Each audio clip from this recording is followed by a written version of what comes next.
Untuk mempertahankan gelar juara, Argentina harus menundukkan Spanyol di laga final Piala Dunia 2026. Meski begitu, La Furia Roja juga akan tampil habis-habisan agar mereka bisa meraih kembali juara kembali. Dan untuk membahas hal tersebut, sudah bergabung bersama kami di studio Metro TV, jurnalis senior Suryo Pratomo. Mas Tommy, apa kabar? Baik, Yose. Senang sekali bisa mengulas final Piala Dunia 2026 ya. Tapi Mas Tommy, ini sudah Piala Dunia edisi keberapa yang Mas Tommy saksikan? Saya menyaksikan sejak 74. Oh wow. Ya, jadi tapi liputan saya untuk Piala Dunia saya mulai 1990. Oke. Jadi Italia. Jadi ini 90 94 sudah cukup banyak. Oke. Mas Tommy melihat final yang edisi tahun ini, Ya. pertemuan antara Argentina dan juga Spanyol. Sejak fase grup, apakah ini adalah pertemuan dari dua negara yang paling performanya terbaik sepanjang edisi tahun ini? Kalau kita lihat, iya. Jadi memang kiblat sepak bola sepertinya belum bergeser dari Amerika Latin dan Eropa. Oke. Selalu juara dunianya dari kedua wilayah itu. Afrika yang kita harapkan buat kejutan belum, Ya. Asia apalagi. Jadi memang kekuatan ini yang apa ya, kita lihat sebagai paling puncak. Dan kalau kita lihat grafiknya, Ya.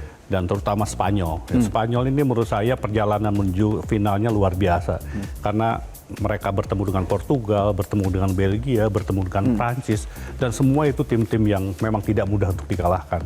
Sebetulnya Argentina relatif perjalanannya menuju final itu lebih mudah karena mereka pertama kali menghadapi Tanjung Verde 32 besar, kemudian mereka menghadapi Mesir, kemudian terakhir mereka menghadapi Inggris. Tapi secara keseluruhan inilah dua tim terbaik memang ya yang belum pernah terkalahkan. Ya. Bahkan hanya saja Spanyol di pertandingan pertama mereka sempat kemudian gagal untuk menang lawan Tanjung Verde. Tapi kalau kita lihat sekali lagi grafiknya mereka itu meningkat dan diperkirakan memang di puncak ini adalah di final ini adalah puncak penampilan mereka. Ya, nampaknya analisa Mas Tommy juga selaras dengan data performa kedua tim yang kami hadirkan di sini ya Mas Tommy untuk kita ulas sama-sama. Boleh bantu slide-nya teman-teman? Nah, Mas Tommy, kalau kita melihat bahwa gol di sini sepanjang pertandingan 13 gol dieksekusi oleh Spanyol, gol lebih produktif dieksekusi oleh Argentina. Ya. Karena ada Lionel Messi dan lain sebagainya. Apakah kepiawaian lini depan Argentina ini akan menjadi tantangan bagi Spanyol, Mas Tommy? Ini justru yang menarik ya. Jadi kita lihat kalau dari sisi kebobolan, ya memang Spanyol ini klub tim yang tidak pernah kebobolan. Mereka baru kebobolan ketika mereka menghadapi Prancis. Jadi gol hanya 1 gol. Jadi itu menggambarkan bagaimana kemudian pertahanan mereka. Ya. Dan saya garis bawahi dan saya kagumi penampilan kiper Unai Simon yang menurut saya luar biasa. Itu yang membuat kemudian pertahanan Spanyol itu begitu kokoh. Mengapa kemudian mereka hanya mencetak 13 gol? Yang tadi di awal saya katakan, ketika pertandingan pertama melawan Tanjung Verde, mereka masih mencoba mencari bentuk tim terbaik yang harus diturunkan. Tapi setelah itu mereka produktivitasnya sangat tinggi.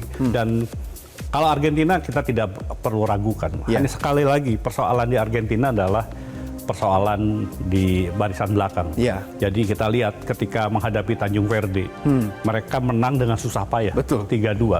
Dan 2 gol yang dicetak Tanjung Verde luar biasa indahnya. Ketika menghadapi Mesir juga, mereka sempat ketinggalan dulu 2-0. Kemudian menghadapi Swiss, mereka juga agak susah payah untuk bisa menang. Jadi menarik ini untuk melihat dua tim yang berbeda.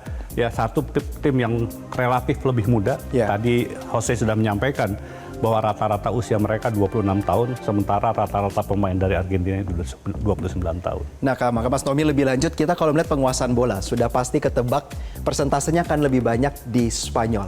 Tetapi apakah pola permainan ball possession, mengontrol bola, itu akan membuat Argentina nanti kebingungan yang dengan strategi lebih pragmatis menghadapkan musuh dan juga dengan mereka yang melakukan transisi dalam tempo yang lebih cepat, apakah itu akan merepotkan bagi Argentina, Mas Tommy? Ya, Spanyol kita tahu, tiki taka itu kan memang ciri khas mereka, dan mereka berupaya selama mungkin menguasai bola. Dan ketika kemudian lawan sedang memegang bola, secepat mungkin mereka bisa rebut. Ini adalah sebetulnya ciri khas permainan Spanyol. Dan itulah yang menjadi kekuatan mereka. Karena itu kalau kita lihat 58% penguasaan bola rata-rata dalam setiap pertandingan, itu menunjukkan bahwa Spanyol ingin menguasai bola selama mungkin. Tetapi sekali lagi, ini yang dihadapi adalah juara dunia, juara bertahan. Betul. Dan ada Messi di sana. Ya. Ini sesuatu yang menurut saya membuat pertandingan nanti malam itu sesuatu yang pasti akan ditunggu-tunggu. Mudah-mudahan ada gol di menit-menit awal sehingga kemudian pertandingan jauh lebih menarik. Seperti pertandingan perebutan tempat ketiga.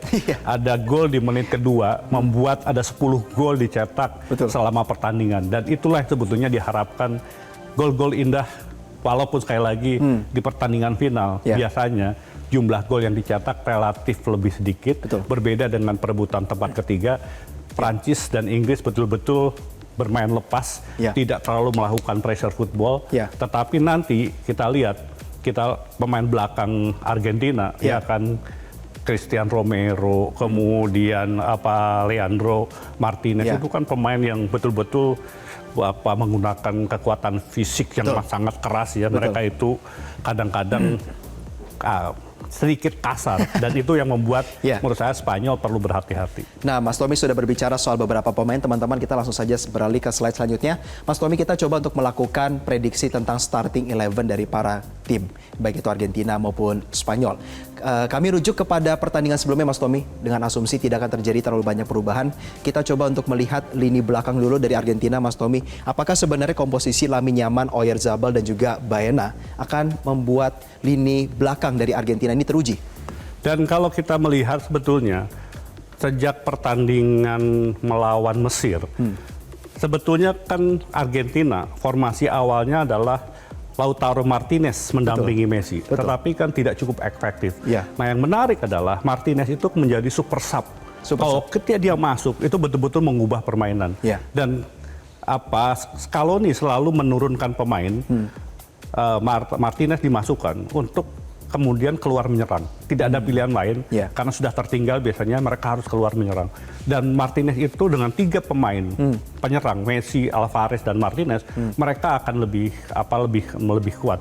Nah, ini sebetulnya sekarang ini formasi yang terbaik yang ada di Argentina sekarang ini. Memang sekali lagi Molina bek kanannya menurut saya selama kejuaraan ini tampil luar biasa.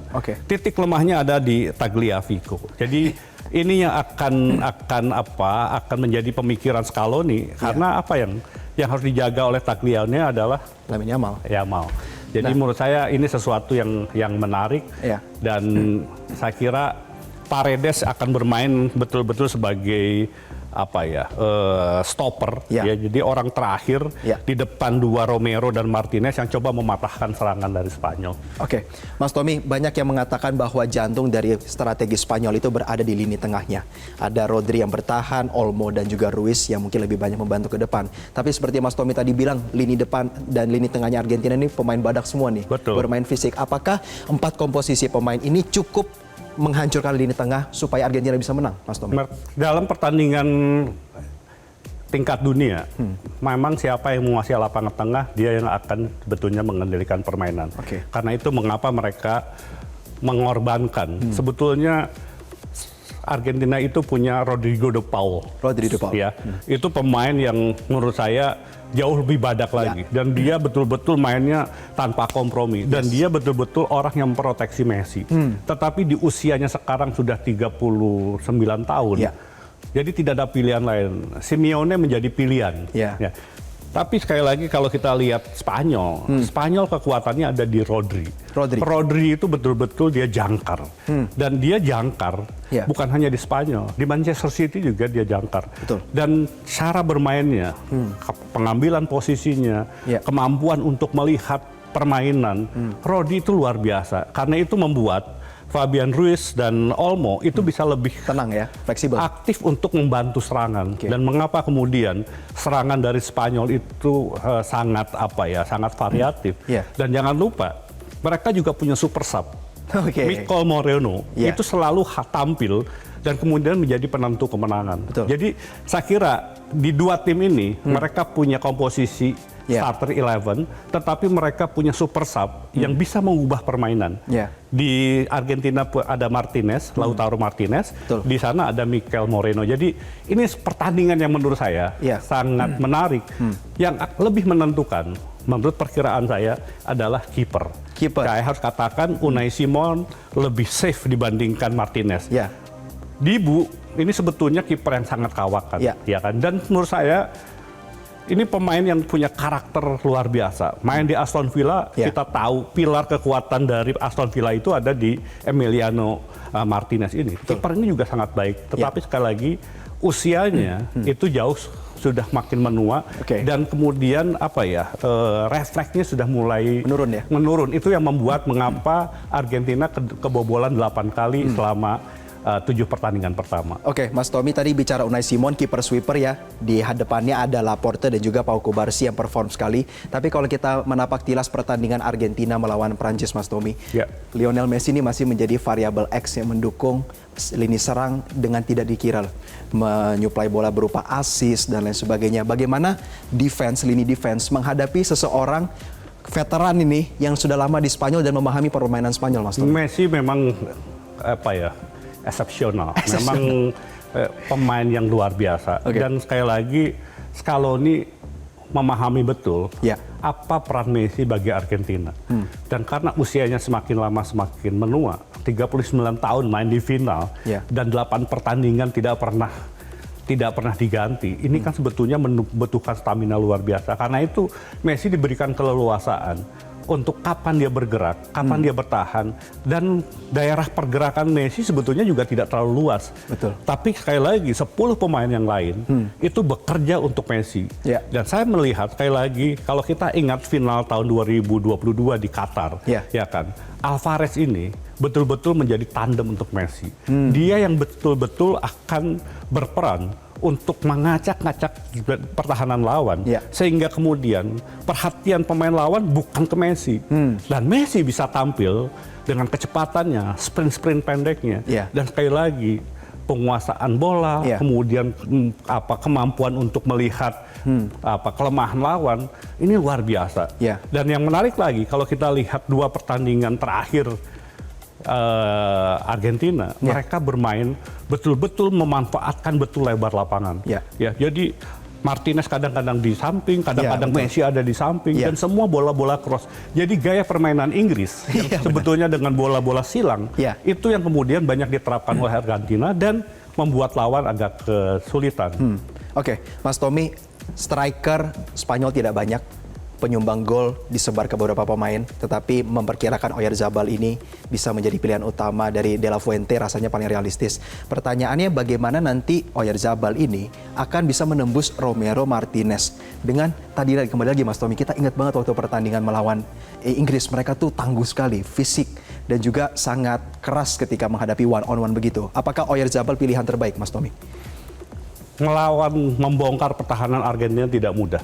Tetapi sekali lagi ketika mereka melawan Inggris, ya kan, wall pass-nya Spanyol itu luar biasa. Gol kedua Pedro Porro, itu kan betul-betul wall pass yang sangat luar biasa, yang kemudian tidak diduga juga oleh bahkan orang sekelas Mbappe, ya kan, kemudian dia terpana dan terkagum-kagum. Bagaimana kemudian bola itu bukan ke Oyarzabal tetapi diberikan pada Olmo yang ada di kotak penalti, dan itu dengan satu sentuhan dia bisa membuat pertahanan, dan itu yang sebetulnya harus lebih banyak dimainkan oleh Argentina untuk bisa Spanyol untuk bisa membongkar pertahanan Argentina. Oke, tadi Mas Tommy kita kembali lagi kepada komposisi skuad generasi muda melawan generasi emas. Saya pengen coba kembali lagi ke jantung dari tim Spanyol, itu lini tengahnya. Ada Pedri sebagai alternatif dari Fabian Ruiz, Mas Tommy. Apakah harus diberikan kepada anak muda? Apa jangan-jangan kalau ditaruh Pedri permainannya ketebak banget sama Messi, Mas Tommy? Dalam sepak bola itu never change the winning team. Jadi ini formasi ini pasti akan dipertahankan oleh De La Fuente karena inilah adalah starter yang baik.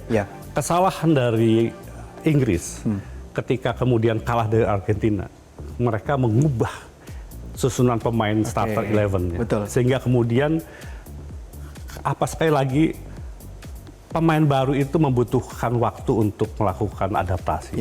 Nah, ini saya kira untuk pertandingan final, De La Fuente akan mempertahankan formasi ini yang sudah terbukti. Hanya saja sekali lagi, Jose, pengalaman final Piala Dunia, nanti yang menentukan itu adalah persoalan kesiapan mental. Kita ingat 1998, berhasil luar biasa, ya kan. Tetapi semalam sebelum pertandingan, tiba-tiba Ronaldo tidak bisa tidur. Bahkan tengah malam dia muntah-muntah. Betul. Orang meragukan, bahkan diperkirakan Ronaldo itu tidak bisa tampil. Ya. Dan ketika dipaksakan tampil, betul-betul di bawah formnya. Oke. Dan itulah yang membuat mengapa kemudian Brasil bisa kalah 3-0 dari Prancis di 1998. Ya. Nah, hari ini sekali lagi Argentina mereka tim yang matang. Usia rata-ratanya sudah 29 tahun. Betul. Mereka pasti lebih siap untuk menghadapi final. Ya. Ini sebetulnya tekanan ada di pemain-pemain Spanyol. Sekali lagi pemain muda. Ya. Tetapi sekali lagi kita punya melihat ya, Yamin Yamal. Ya. Dan satu lagi ada pemain yang bisa menggantikan Baena, Nico Williams. Nico Williams. Dan itu di Piala Eropa 2024. Oke. Dua pemain sayap itulah yang bisa mengobrak-ngabrik pertahanan lawan. Ini yang sekali lagi menurut saya Spanyol ini akan juga mencoba mengeksploitasi kelemahan di sayap ini. Dan apalagi Molina ini sangat aktif untuk tampil naik ke atas sehingga kemudian orang seperti Baena, apalagi kalau Nico Williams nanti tampil, dia punya kecepatan dan kemudian punya kemampuan untuk mencetak gol. Oke, Mas Tommy, kalau melihat dari Argentina melawan Inggris sebelumnya, banyak kritik dari pengamat sepak bola yang mengatakan Inggris terlalu dini parkir bus, baru kegolahan 1 tapi sudah parkir bus. Nah, apakah ball possession dan ball control itu adalah sebuah strategi yang bisa mengantongi, tanda kutip, dari strategi permainan Argentina yang lebih pragmatis dan polanya lebih kepada momen-momen singkat, transisi dan lain sebagainya, Mas Tommy? Tiki-taki adalah jawaban untuk bisa mengendalikan Argentina. Karena itu sekali lagi seberapa mampu ya kan Spanyol tampil dengan karakter permainan timnya. Dan Rodri sebagai kapten, sebagai jangkar, betul-betul menjadi andalan untuk membuat bagaimana kemudian Spanyol tidak goyah dan tidak cepat berpuas diri. Dan saya yakin De La Fuente belajar dari Thomas Tuchel untuk tidak melakukan kekeliruan terlalu awal untuk bertahan, ya, yang membiarkan dan memberi kesempatan pada Argentina untuk lebih banyak menguasai bola, lebih agresif untuk menyerang, dan mereka memanfaatkan lebar lapangan untuk bisa menggoyahkan pertahanan Inggris. Jadi Spanyol pasti belajar dari sana. Sekali lagi ini adalah pertarungan dua tim terbaik, dan kita sekarang pantas menunggu. Dalam sejarah Piala Dunia, belum ada tim setelah Brasil yang bisa menang 2 kali berturut-turut. Ya kan? Apakah Messi sama dengan Pele yang juara 2 kali berturut-turut, 58, 62, sekarang 2022, 2026, itu atau sekali lagi Spanyol seperti Jerman tahun 72, mereka juara dunia tahun 74. Mereka juara Piala Eropa tahun 2024, menjadi juara dunia tahun 2026. Ini sesuatu yang sangat menarik. Dan semua orang pasti akan menunggu hasil dari pertandingan ini. Oke, menarik sekali. Mas Tommy, dari starting 11 Spanyol dan juga Argentina, kita coba saring pemain kuncinya. Kita beralih ke slide selanjutnya ya teman-teman. Perbedaan antara kedua tim ini disoroti oleh Mas Tommy dan juga banyak sekali pengamat adalah yang mana yang lebih banyak individual skill dan yang mana yang lebih banyak teamwork. Tetapi kalau harapannya akan ditentukan oleh 3 pemain ini dari Spanyol, apakah relevan, Mas Tommy? Ya, sekali lagi di depan, Lamine Yamal ini juga pemain yang punya bakat luar biasa.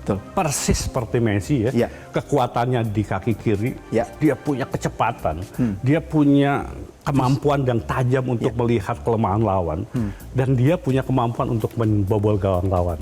Karena itu di depan, Lamine Yamal ini adalah memang sesuatu yang menjadi andalan Spanyol. Rodri yang tadi saya katakan, dia betul-betul jangkar. Dia terpilih menjadi pemain terbaik dunia tahun 2024 karena betul-betul membawa Manchester City itu bukan hanya merebut treble, tetapi juga kemudian juara dunia karena perannya.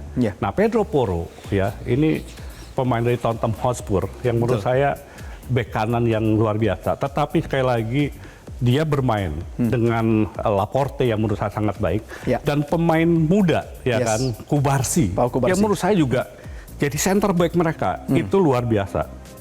belum Cucurella sebelah Betul. kiri, mereka sangat aktif karena itu pertahanan dari Spanyol ini memang sangat kokoh. Mengapa kemudian formasi ini tidak pernah banyak berubah? Ya. Apalagi kemudian mereka punya skipper. Ya. Sementara dari Argentina tentu Messi menjadi andalan. Ya. Ya, kalau Messi tampil seperti yang 7 pertandingan sebelumnya, ini pemain ini bola mati, bola hidup berbahaya. Betul. Ya kan? Dan setiap kali ada pergerakan dari Messi, Ya. itu lawan kocar-kacir. Karena kocar-kacir. itu memang menjadi ujian bagi Spanyol. Ya. Seberapa konsisten Ya. dan seberapa mantap mereka tidak cepat panik ketika kemudian Messi bermain dengan bola. Ya. Nah ini yang, nah kiper Emiliano Martinez sekali lagi ini andalan yang menentukan Messi bisa mengangkat Piala Dunia adalah Dibu. Nah kita masih ingat penentuan final 2022 Perancis Ya. melawan Argentina. Argentina ditentukan oleh adu tendangan penalti. Betul. Dan Dibulah menjadi penyelamat dan penentu kemenangan Argentina. Karena sementara Julian Alvarez, Ya. menurut saya ini pemain muda yang luar biasa, tetapi sekali lagi mungkin tidak sehebat Yamal ya. Ya. Tetapi bagi Argentina ini pemain Ya. yang betul-betul sangat menentukan, dan karena masih muda juga, usianya masih 29 tahun, kemampuan daya jelajahnya, Ya. kemudian menggerakkan teman-temannya untuk tampil menekan lawan, Ya. ini luar biasa, dan dialah yang sebetulnya menjadi tandem yang paling istimewa untuk Messi. Oke, Mas Tommy, terakhir sebagai penutup, setelah menonton banyak sekali edisi Piala Dunia 2026 ini, Argentina melawan Spanyol, prediksi skor Mas Tommy? Menurut saya Spanyol kembali lagi karena grafik permainannya, mereka sempat di pertandingan pertama, tapi setelah itu konsisten dan Ya. lawan-lawan yang dihadapi juga yang tidak mudah. Saya kira Spanyol punya kesempatan untuk menjadi juara yang kedua kalinya setelah 2010. Oke, kita nantikan sama-sama ya. Terima kasih jurnalis senior Suryo Pratomo, Mas Tommy, telah berbagi ulasan dan juga analisis berkaitan dengan pertandingan final ini. Jelajahi cara baru mendapatkan informasi. Download Metro TV Extend sekarang.